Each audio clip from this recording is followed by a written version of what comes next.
So in this video we are going to see about the human sweat glands. It includes the eccrine and apocrine glands. So in this diagram, the gland that is on the left is the eccrine gland, and one that is on the right directly opening into the hair follicle is the apocrine gland.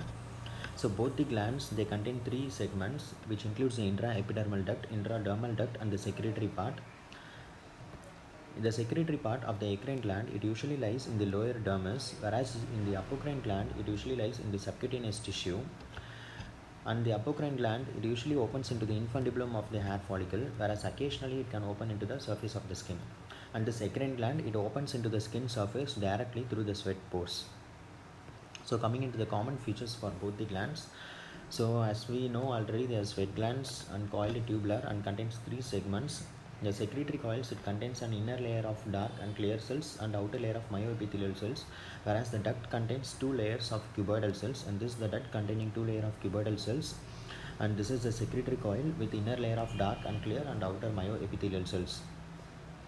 Now coming to the difference between eccrine and apocrine, and based on origin, the eccrine gland is from the ectodermal derivative, whereas the apocrine gland, it arises from the upper bulge of hair follicle during the bulbous hairpeck stage.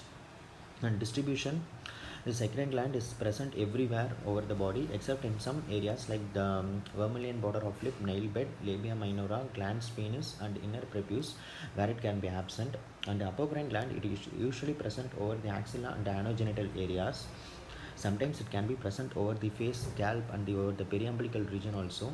And there are some modified apocrine glands which, when present over the external ear canal, are called as Cerminus glands, Moll's glands when it is present in the eyes, and mammary glands in the breast.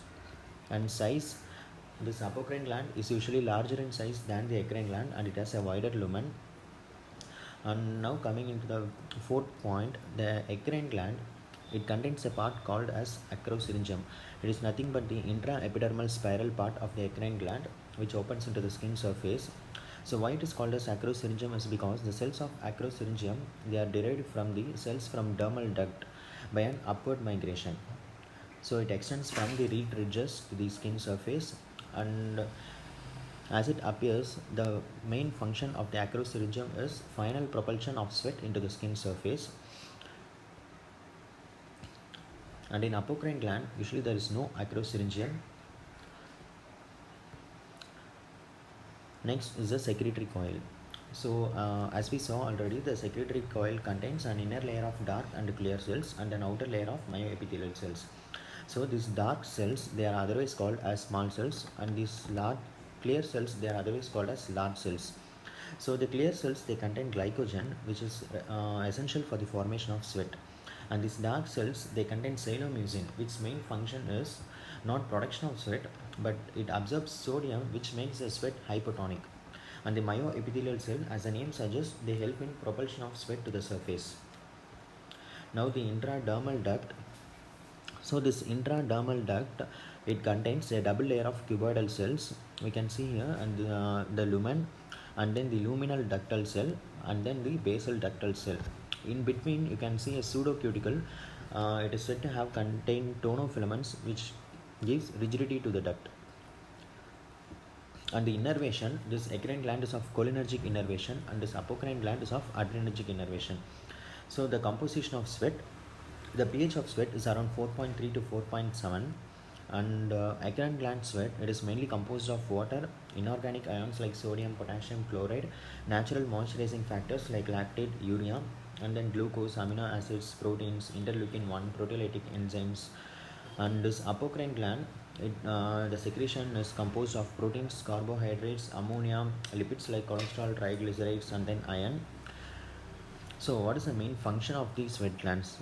So the eccrine gland, the main function, as we know, it's sweat production, thermoregulation, moisturizing, excretion, electrolyte balance, and antimicrobial peptides. So this dermicidin, it is called as sweat antibiotic. And the apocrine gland, so the exact function of the apocrine gland is not known. It contributes to sweat production, and also its role in thermoregulation is not that significant like eccrine gland. And development, the eccrine gland usually develops in the palms and soles around 4th month of gestational age, in the axilla by 5th month, and in other areas of the body by 22 weeks, and at birth it is developed like how it is present in adults. This apocrine gland starts developing by 4th month of gestational age as an outgrowth from the upper bulge of hair follicle during the bulbous peak stage, and it begins to function only at puberty. So the sweat production, how it occurs, we know this eccrine gland is of cholinergic innervation, where acetylcholine is released and it acts on the muscarinic receptors, which causes an increase in intracellular calcium.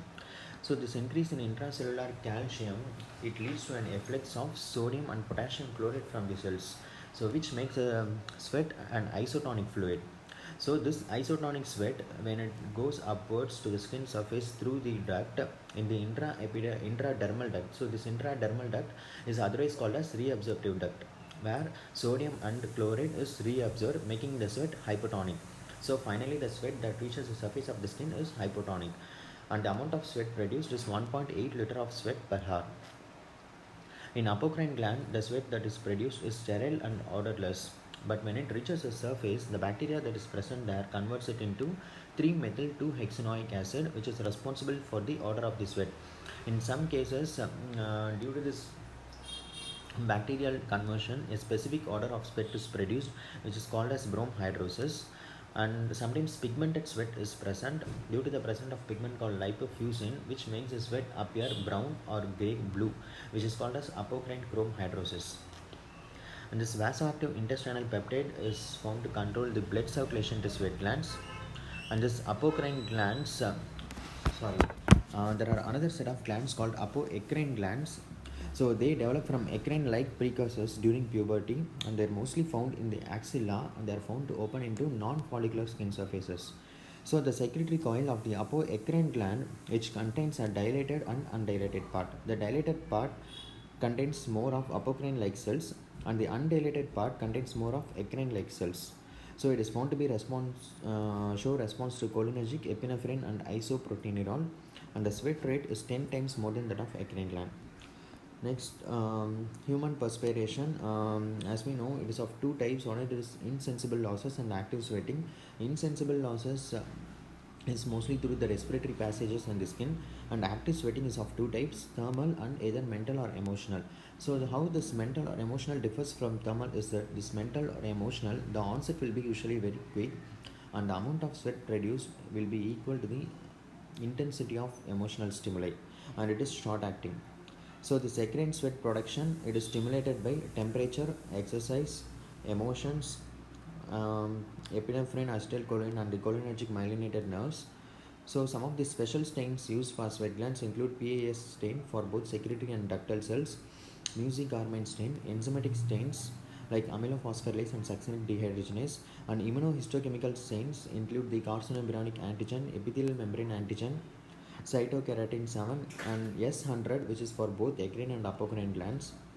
So what does eccrine means? Eccrine means it is excretion of the secretion, and apocrine, how the name comes is apo means of, that is a part of the cytoplasm is pinched off during the secretion. It is otherwise called as decapitation secretion.